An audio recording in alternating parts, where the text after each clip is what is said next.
An Open Letter to Those Who Would Condemn Looting by Evan Calder Williams.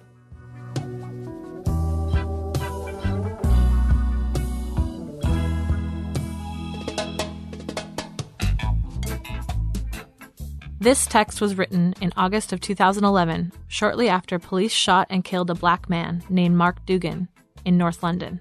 In the days that followed, tensions between police and disaffected youth exploded into widespread rioting and looting. Many on the left condemn the rioters.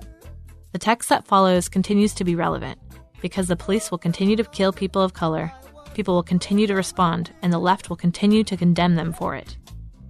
We hope that this audio production of this pamphlet will contribute to this tension until the police are no more. They were all dressed in uniforms of brutality. Dear you all, I fear we have nothing to say to each other. What follows may therefore represent one half of a dialogue in the way that yelling at an iceberg does. Perhaps the sheer exertion of speaking, a certain quantity of hot air, will soften the surface a bit, but it's a pretty one-sided discussion. After all, we've heard what you have to say. We too know the words by heart. We find it, at best, deeply unconvincing, and at worst, bilious, evasive, racist, average, murderous pap not fit for mouths or ears. And there is very little that is best these days. I expect you would say the same thing about our position, albeit with a different set of adjectives. Juvenile, destructive, unreasonable, and naive come to mind, if your previous history of accusations gives any indication. Unfortunately, given the structure of the media and the flow of information, we cannot but hear what you say while you can very easily continue to ignore what we do. Until lots of angry people are burning your city, at which point you might, in a fit of weakness, concede to listen to those who have some opinions on the matter. Unlikely, though.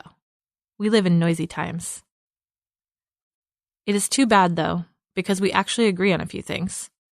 For you say of these riots and this looting that they are opportunistic, that they are unreasonable and stupid, that this isn't a protest, this is a riot, that they are not political, that this is about individuals using the excuse of what happened the first 2 nights to make sure what happens the 3rd night is worse, that this is havoc, that this is criminality, pure and simple, that they do not have the right to do this, that no benefit will come in the long term from looting a local shop, setting a bus on fire, or nicking a mobile phone.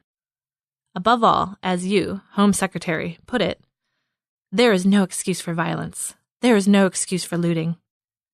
For further litany and bestiary of speech, see here. And we agree.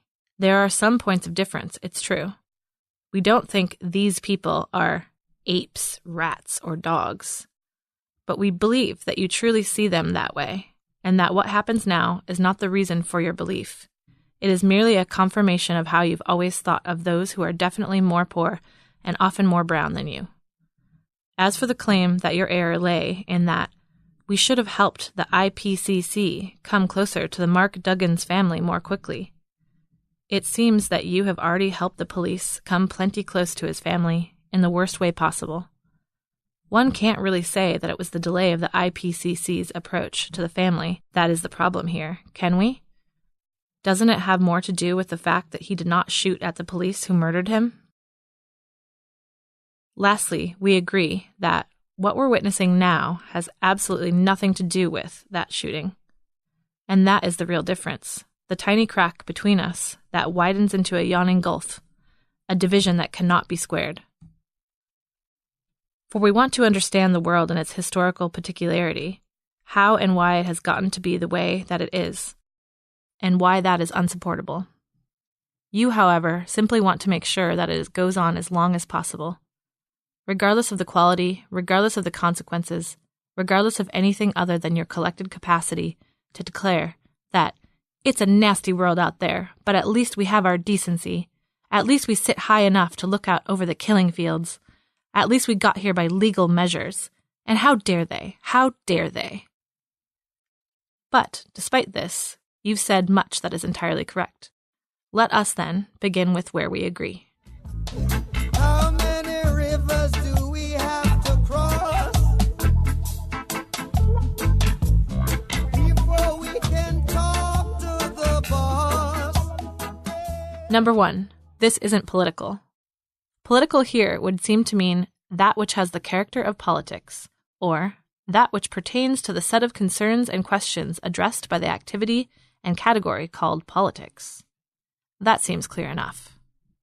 What is meant by politics, not in general and always, but when we speak of it now? Politics is the management of the social, i.e., the messy realm that acknowledges that there is not one person, but many of them, and its contradictions. It does so through institutional representation of varying scales of involvement, ranging from the fantasy of one-to-one direct democracy to the election of presidents by millions of people. It runs alongside economics, which also bears on, determines, and relies upon the sphere of social existence. The economic order we have, the reproduction of capital, dictates a set of social relations between people and their world, and it understands those people, their time, and their exertion as a resource to be managed, extracted, tended, and circulated. Economics manages resources through a set of relations dependent upon the material abstraction that is value. Politics manages subjects and their needs through a set of representations dependent upon the material abstraction that is citizenship. One can't think politics without economics, and vice versa, although there are periods of time in which one seems more determinate in the first and last instance than the other. Given the policies you enact or support, it's hard to imagine you would disagree with this, although you probably don't like the language. To take any account of this era, then, is to understand the rapidly increasing difficulty for either politics or economics to govern, handle, or structure the fact of the masses, the fact of the social. This story shows itself most clearly in 2 ways. First, the utter incapacity to provide adequate employment to an adequate number of people, such that the ranks of those who cannot be employed swells. This is a structural fact of the way capital develops. This is no accident of bad governance, though there is loads of ineptitude across the ruling board. This is not the fault of a soft immigration policy, in which growth rates would somehow have weathered the general collapse of manufacturing profitability for nearly 40 years, if only Britain could have been kept white, if post-colonial meant that those in the ex-colonies stayed put when the empire found them too unruly to manage. Second, the slow bleeding, coupled with a recent gutting unprecedented in its severity and rapidity, the carcass of the welfare state, through attacks on social programs, housing, and pensions, such that the ranks of those who are employed, but not rich, and those who could not be employed are further distanced from the means to adequately reproduce their own lives and those of their friends and families. This inability to do so is coupled with the present and vicious face of an old fact. When the poor get poorer, their needs and desires, that thing always mocked by the upper and middle classes, as if wanting something you can't afford means you are a moron, do not have the good grace to disappear. They get more desperate, the zones of the city get more rigorously divided, and the police get rougher. These are the basic axes on which we turn and which hang, deadly, over the heads of the mass. In short, the conditions which ground politics and economics, namely citizenship and value, and produce the grounding assumption that both are natural and ongoing, are in a shuddering, terrified disarray. To say, then, that these riots and this looting are not political is to understand something very key indeed. Namely, that politics, as it heretofore stands, has shown itself, for many years and more clearly than ever, to be utterly inadequate in addressing the concerns and the needs of those who barely fall beneath its shadow to start. To mourn this fact is merely to insist, as you do, that these people should go back to their parts of the city and to the official channels of complaint, the ones that can be recognized as political, that you can know as such when you see it, even extending as far as a peaceful rally that knows when to go home. Back to taking impossible shelter beneath a relation that has served only as a dividing line that keeps them out. back to not being considered as viable political subjects.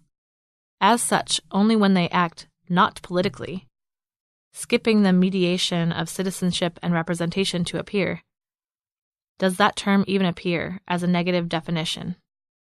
But you've never understood them politically. You look the other way and hope that they do the same. But we are in Janus times, albeit ones where the two faces are wrenching their shared head apart in an attempt to spit in the face of the other.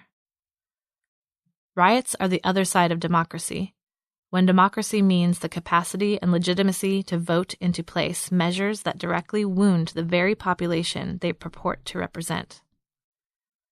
Looting is the other side of credit, when credit entails the desperate scrambling of states and institutions to preserve a good line, cost to those who might borrow that credit be damned.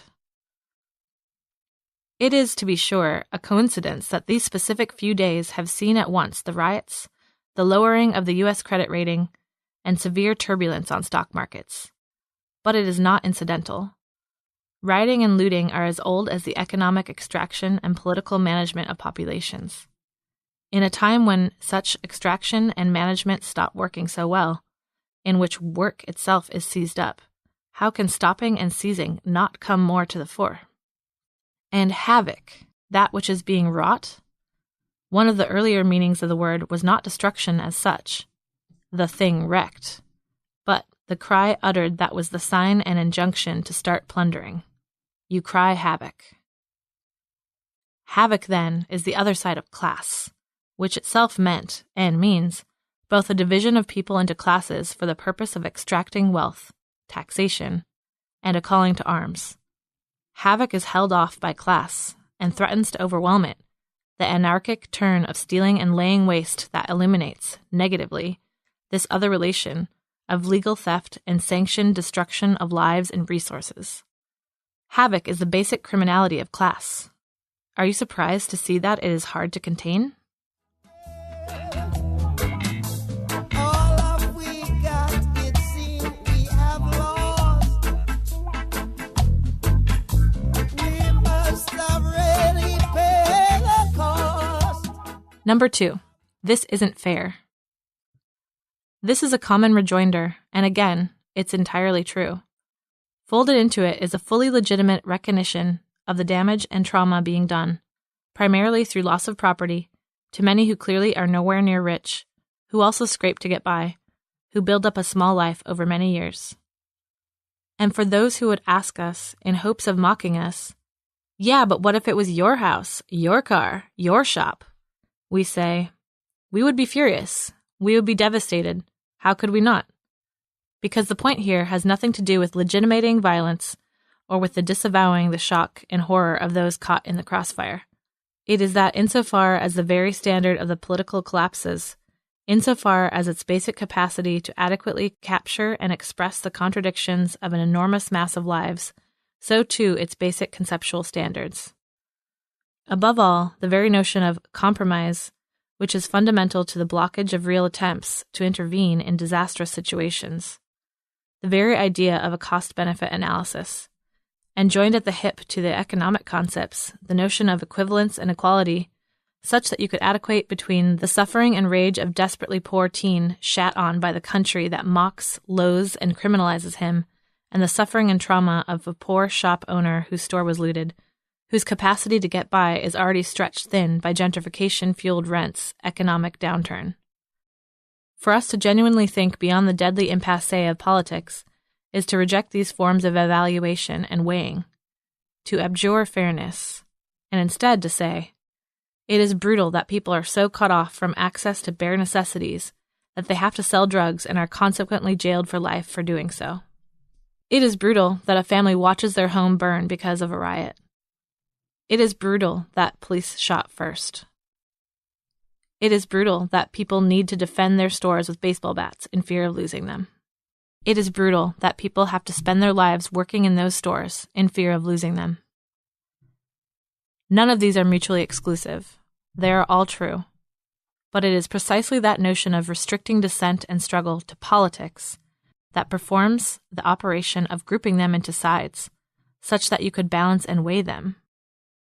They are incommensurable, there are also consequences of the same set of relations that makes it extraordinarily difficult for much of the world to live. And we are in a time in which such a double condition of that which cannot be measured and that which cannot be accidental rules. It rules in the breakdown of sides, of the metric of fairness, in the upsurge in the midst of all that we thought could be clearly divided. It is a scrambling of poles of identity. One doesn't defend a riot. It is not good or bad. A riot is a scrambling of positions of belonging and of judgment. Often it is an internal dissolution of what might have appeared common lines of class. It involves situations the likes of which we are sure to see more, the turning of the hopelessly poor against the poor but just getting by, between the shop owners and looters, between workers and rioters, between those breaking the windows and those who clean them, and internally between individuals themselves who cannot always split into one or the other. This seems the way things are going now, and are likely to go more in the coming decade, as the state recedes and regroups, intervenes brutally in explosive moments, but largely leaves both sides of the same poor to fend for themselves and to fight one another. They and you will come in only in the end to clean up the mess, take photos with brooms in hands, wring those hands, hope that everyone learn their lesson, and get back to the business of ignoring the legitimate concerns of those who are still there. And of course what happens is terrifying, thrilling, idiotic, sad, staggering, and inevitable. Of course. We never expected anything otherwise. And neither did you. That's why we gonna be burning and looting tonight. I say we gonna burn and loot, burning and looting tonight. Number 3. They are just being materialistic, stealing things they can't afford. Do you really expect people to riot immaterially? You expect them to loot only what they could afford?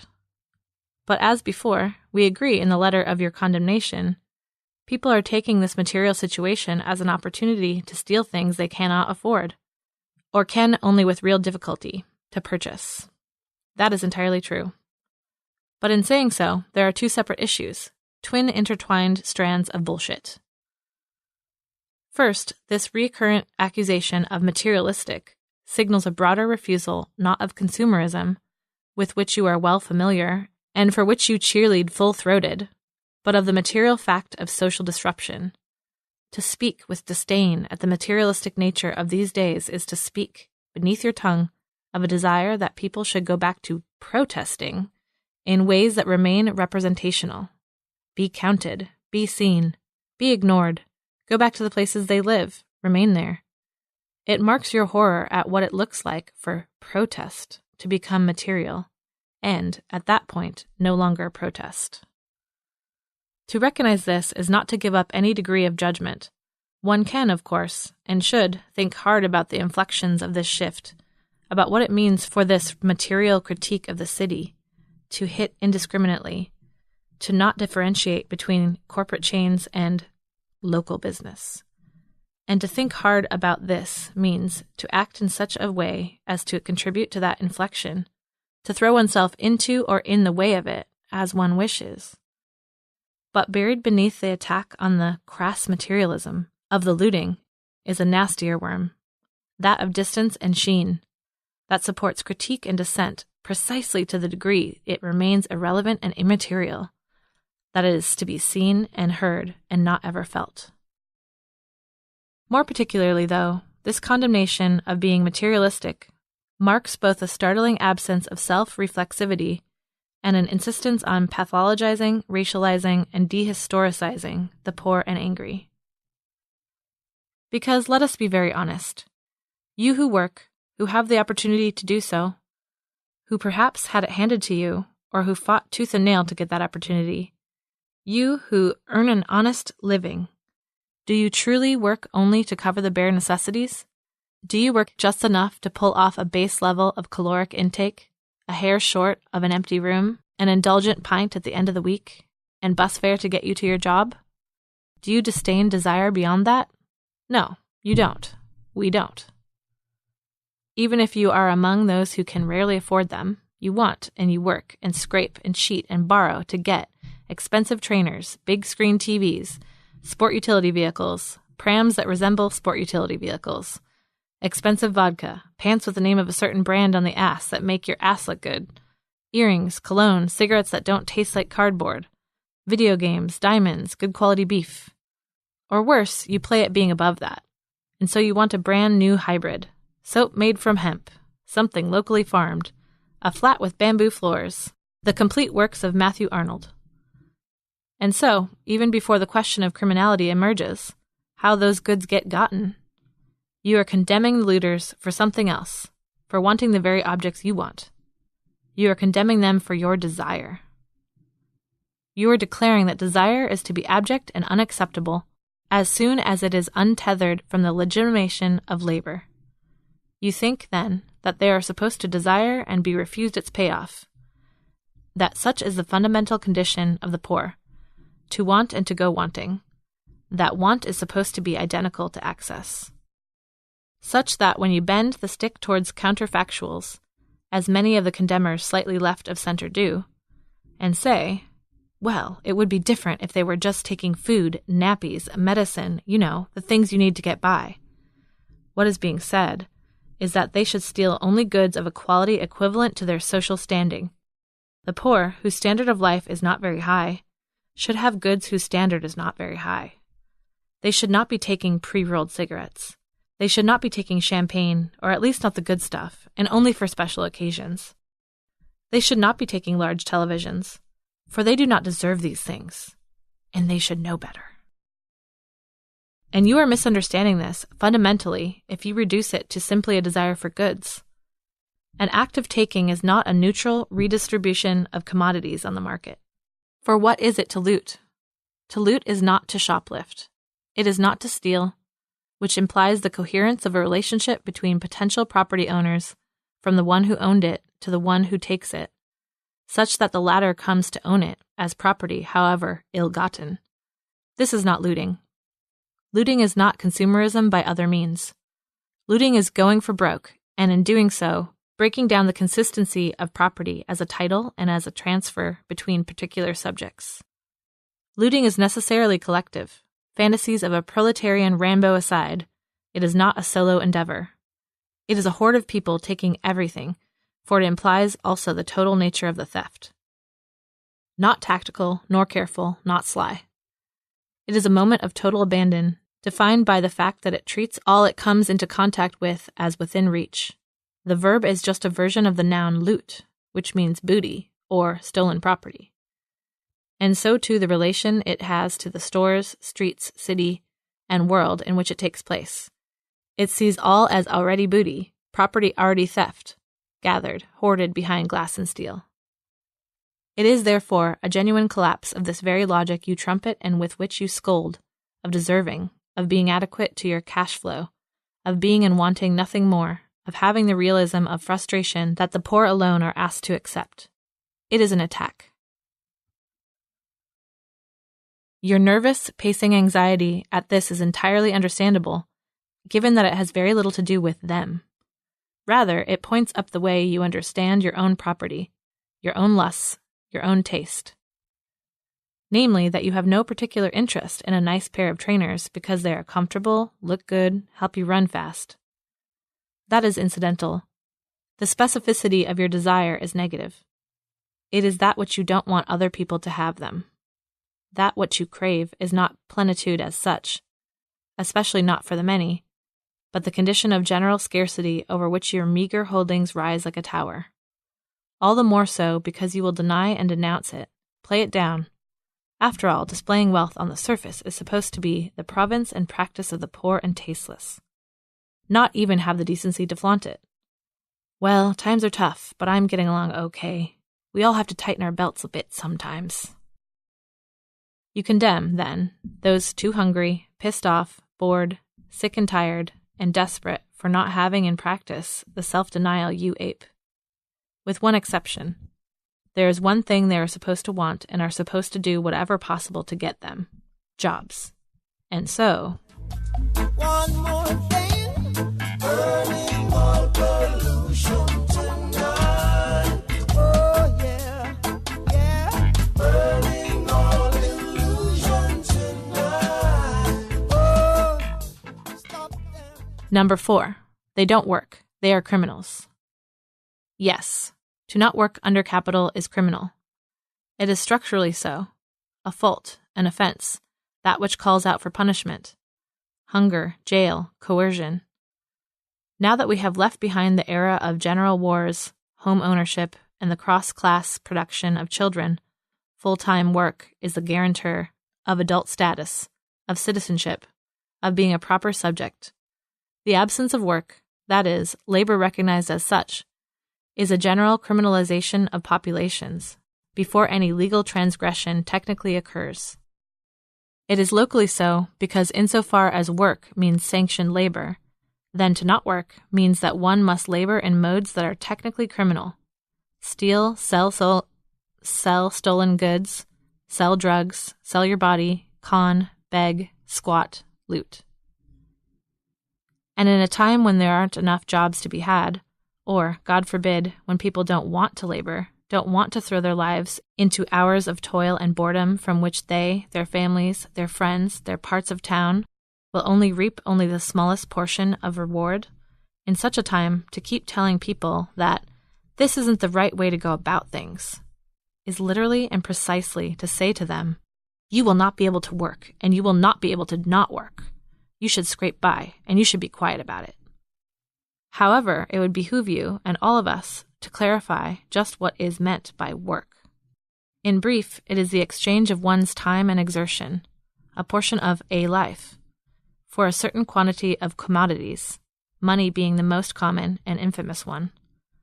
The specificity of such labor under capital is that the value of commodities returned into the workers is not equivalent to the value generated by her labor. That's what Marxists mean by surplus value. That's what capitalists mean by making a killing. Work does not have a constant rate of return for the worker. Wages are not identical, and an adequate portrait of the world economy makes it clear that barring certain overall correlations for highly trained work, surgeons, assassins, jazz pianists, and excluding our fantasy that it must be the case that wages and worth are commensurate, the amount earned bears very little relation to the quality or quantity of labor performed. Some work is unskilled and pay very little. Some work is unskilled and paid a lot. Some work is highly skilled and paid very little. I'm sure we can all agree on this, even if you don't particularly enjoy doing so. After all, it is true. It is also true, then, that this looting is a form of labor, even as it ruins the category of labor. It is, like credit, an inflection of the crisis of full employment. It is high-risk, precarious, informal, potentially high-yield activity. Those who loot are trading a portion of their time, a few brief minutes or hours, but with the potential for years in jail or with death, such that the hourly wage is highly uncertain, and intellectual and physical skill and energy in exchange for access to a set of goods which with they are not alone in wanting. They are working in a time which work is hard to come by. They are working together, which we all know is really what scares you all. We know we told them to band together and work as a community to improve their lives, but we didn't mean it like this. And to give an adequate account of what is happening, we can't reduce it to ransacking consumables or goods for home use. Besides, having a huge flat-screen TV doesn't make it any easier to pay the cable bill. For immediately after the looting of an electronics store, people were immediately trying to hawk laptops for £20, something close to 2.5% of their original retail value, if not less. Meaning not only that one sees the much-feted entrepreneurial spirit that the working and non-working poor are supposed to combine with their bootstraps to pull themselves out of poverty. It means also that your claim that it is somehow morally reprehensible or tactically misguided for people to take these items instead of the bare necessities is, strictly speaking, an idiotic one. Are we to insist that, along with restricting the scope of their desires, the poor are not supposed to understand the fundamentals of exchange value? That they should have been loading shopping carts with flour and beans rather than with computers which could, in theory, be sold for a larger quantity of flour and beans? Or kept and used because access to the internet, the ability to write friends or stories, to listen to music, to look at photos of those you love or might like to, last time we checked, Poverty doesn't abolish the desire to try and enjoy the existence one has and to share that with others, however blighted this era may be. So indeed, they are being opportunistic. They are taking the excuse of a legitimate cause for concern, the murder of a young man, and they are using it to produce a situation in which one can access material goods and wealth which they are otherwise banned from touching.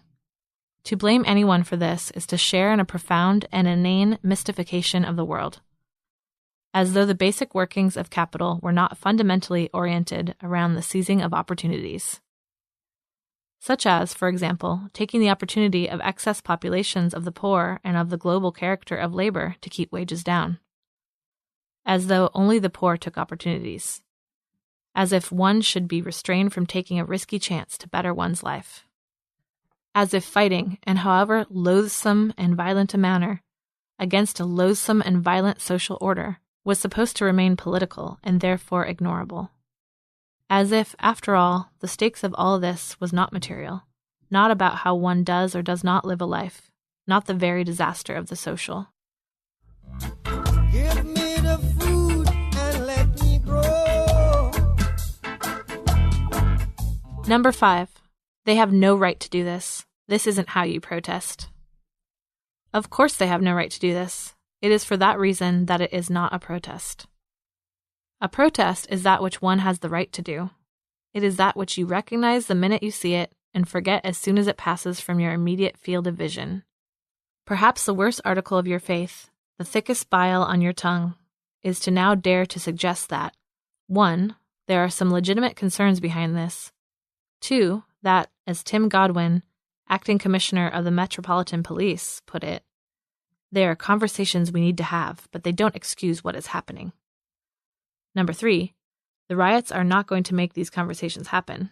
And, number 4, people should return home to start having those conversations assured and scolded that if they just made use of the proper channels of voicing their opinion, voting, community forums, pre-sanctioned marches, letter-writing campaigns, then those with the power to materially better their situation will happily consider doing so. To simultaneously assert that this havoc is not the way to be heard, and to encourage people to return to the modes of giving voice to rage, which you have concretely proven for the last decades to be utterly uninterested in hearing, is to directly and unequivocally tell them that they are heretofore mute. That there is no possible manner of articulating a position that will be registered or taken into account. To say, as some of you do, that these unfortunate events show that we all need to listen more closely now is to admit, gasp, that violent disorder actually gets attention. But you couldn't possibly be saying that. Unfortunately for you, though, a riot is not a mode of language, especially not a persuasive one. It is not trying to prove a point or win you over. It comes out of the frustration of mouths that may as well be without tongues for how much they are heard. But it is not speaking. It knows damn well where that gets us all.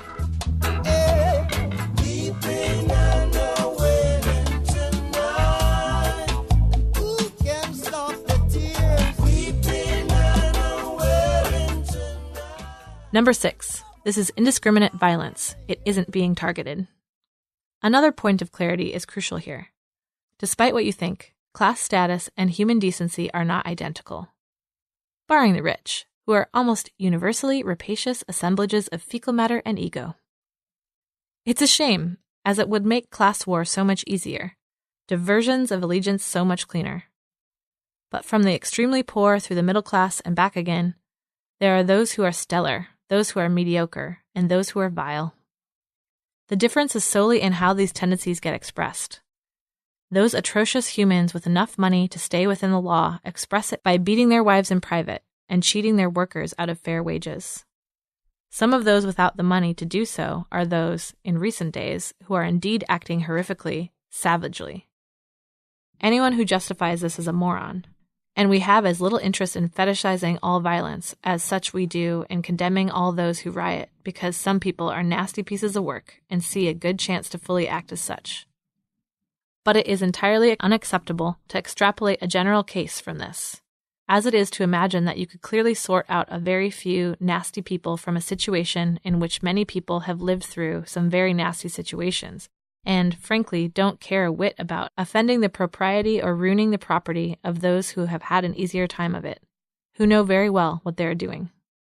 Those who speak of looters as mindless are saying, in essence, that they literally cannot fathom a state of mind in which it would make perfect sense to loot, that it might be a very conscious decision, that they have no interest in grasping why some people may not find these distinctions between local and corporate, for example, to matter much.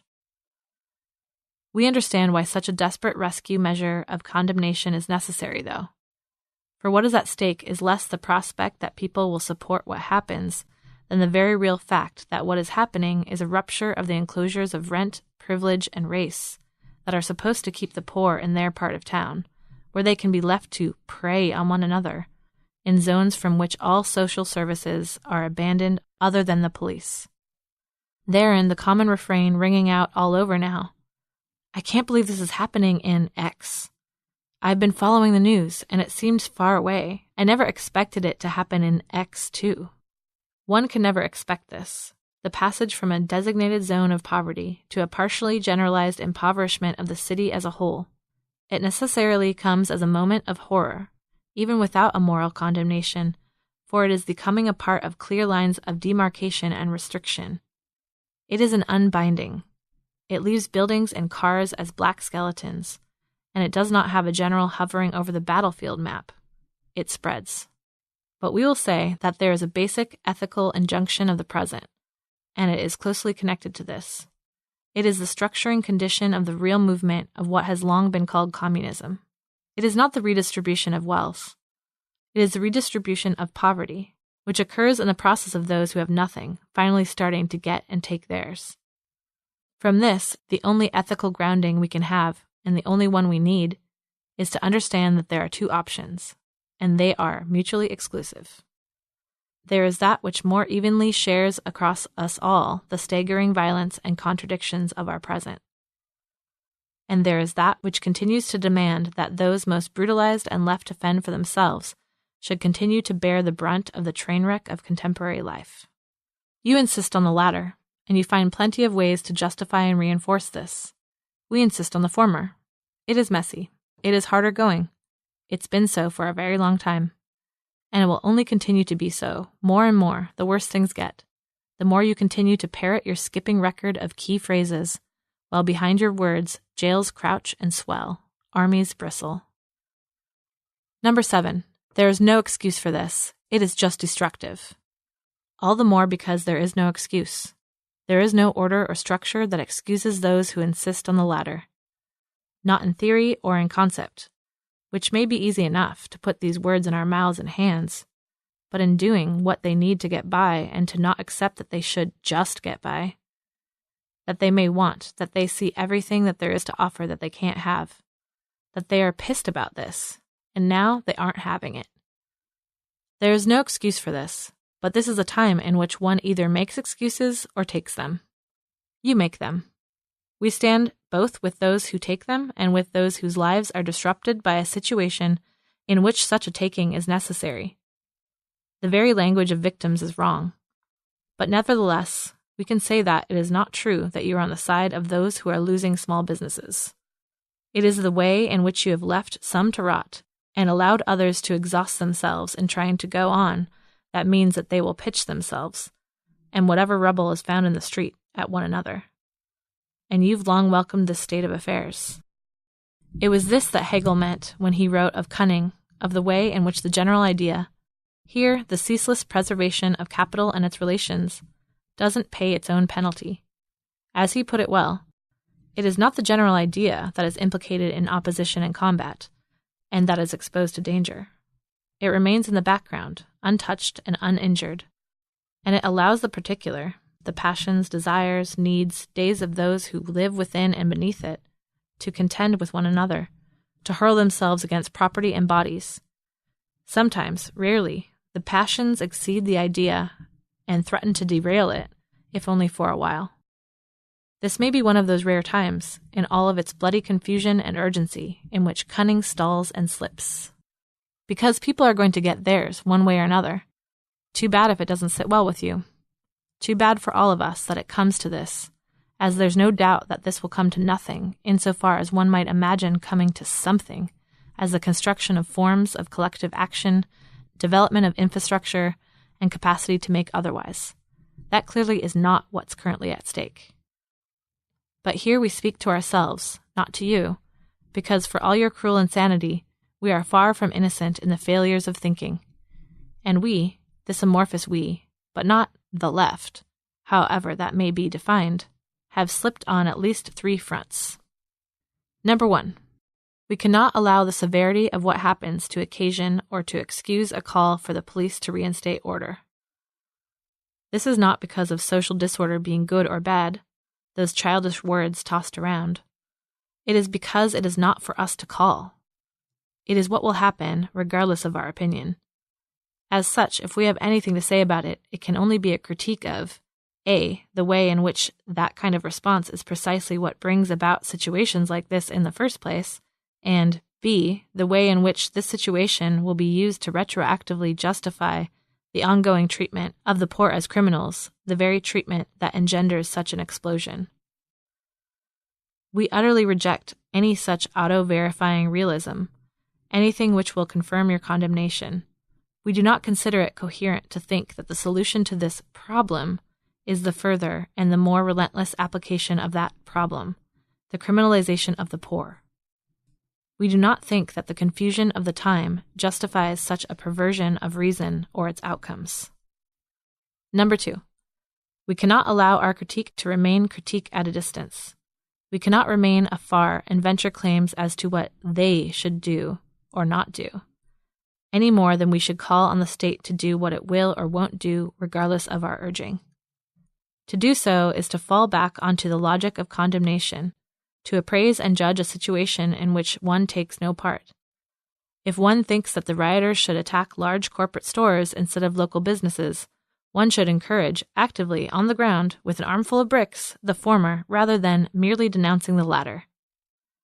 If one thinks that there should be a formal organization and structuring to what is happening, one should start doing that, rather than bemoan their lack of classical political form.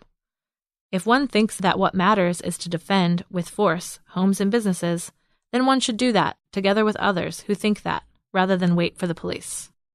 This is not to say that the only thing for people to do is to put themselves in violent situations in which they could be hurt or killed. It is only to say that condemnations or suggestions of this order are irrelevant if they are not a material practice. Those who, understandably, want no part of this should take no part in it. They should also not condemn it or purport to give it advice. For if we insist on thinking the insurrectionary aspect, that is, what makes this more than just criminality and consumerism run amok, as it has been claimed, of what is happening, we see that it does not just lie in the severity of the violence or the degree to which it rattles the state.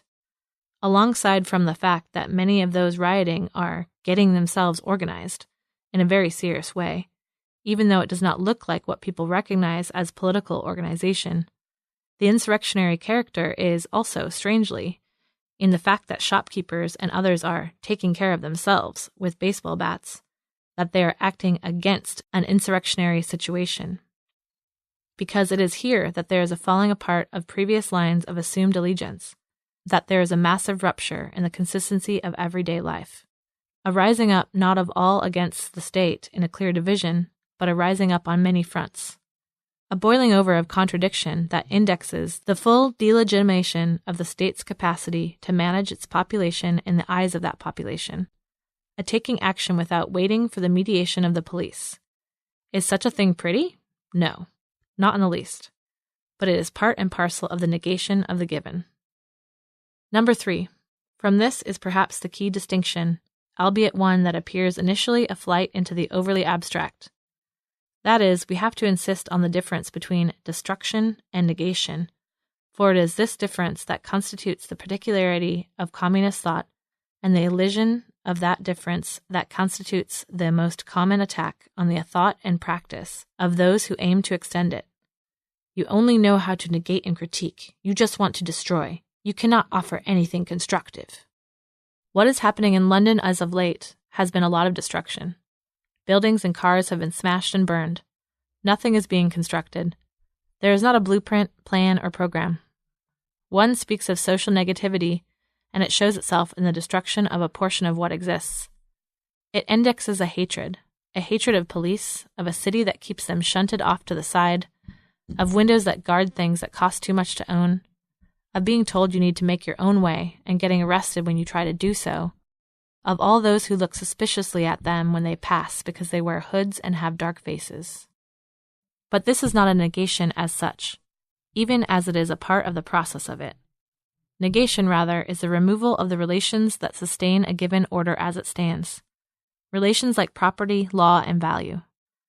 It is not obliteration, not a razing to the ground, but the placing of all under doubt and critique, often of a very material order. Property shows itself highly resistant to arguments, no matter how well worded. It is an acid bath, privileging nothing. It removes the consistency that excuses the existence of things to see them as they are, see what stands, what falls, what has long been poisoning many. It is that very difference, that slim one, between destruction and negation that makes up the we that has been speaking throughout here. Destruction happens. Not unbidden, not automatically. There are individuals who make real decisions to do so. But it is a constant fact. What is rare is to seize, yes, opportunistically, its visible emergences as the necessary occasion to extend that anger and disturbance beyond its flare-ups into a real, lived, sustaining thought of negation. A negation that is, indeed, built of the bonds that come hastily into shape when the previous relations that kept things afloat, commerce, policing, transportation, labor, find themselves tottering. In this particular instance, what needs to be negated, which require analysis and development beyond what comes from material disorder alone, are, above all, two things. First, the designation of political as a way to disavow what happens as apolitical and hence wrong. Second, the clarity of fully opposed positions, even as they are fully necessary at times. That is, the difference between you who condemn and us will not be going away anytime soon. Yes, we recognize real material separations between populations and their class background. One should be very clear in recognizing when a struggle is not one where one is welcome. Yet we strive to entirely abolish those separations. That is, to stop speaking of the looting they as a different species. To stop imagining that what happens to them does not profoundly, utterly resonate, determine, and deform what life is like for those who may not feel a part of them. To do so is the crassest form of thinking class as a caste, of making of the mass a submass to which we do not belong, a trend and direction that does not exceed itself. But for all these critiques of ourselves, all our slipping into distanced forms of condemnation and wishful thinking, still yours is far, far worse. Because you are not condemning those who loot because they loot. You have condemned them long before, condemned them to irrelevance and death. The fact that they loot just gives you some ammo in your long war of exclusion and denigration. It is for this reason that we want nothing to do with you. Because you who cry foul at any social programs that might exist to the side of labor, programs that might act as another circuit through which housing, food, clothing, medicine could pass to those who need it, you should not dare to let your thick tongues cluck at what follows from such an abjuration of care. Instead, you just want to get to the cleaning up. In a sick parody of the viral spread of riot information through digital technologies, mobs are organized to sweep up. Keep calm and clear up, posters are made. Oh, how clever. You urge all to keep a straight face, pull together, feel beautifully British after the defeat of those you do not consider British, and get on with it. But it was you who pleaded simpering for both the anarchy of the market and its martial defense. Now when it shows its full consequences, you might have the rare decency to remember your words and stay quiet. You cried out for this bed to be made. Now you cry when you find it to be hard, when you find it too loud outside to sleep peacefully. May you have neither rest nor peace till the heavens fall.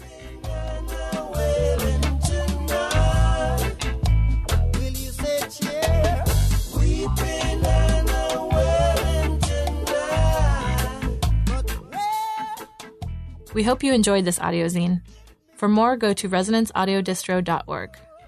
Resonance is excited to be part of the Channel Zero podcast network, which includes the Soulcast, Which Side Podcast, the Ex-Worker, the Hotwire, the Final Straw Radio, Rust Belt Abolition Radio, Resonance, an anarchist audio distro, that's us, the Kite Line, Rebel Beat Radio, A Radio Berlin, Danthropology, Submedia, Trouble, Burning Cop Car, Radical Underground, Subversion 1312, Dissident Island Radio, It's Going Down, and more.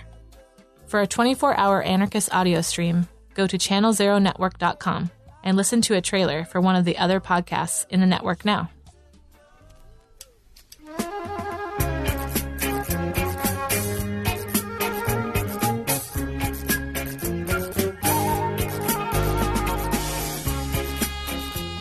You're listening to Dissident Island Radio. Live every first and third Friday of the month at 9 p.m. GMT. Check out www.dissidentisland.org for downloads and more.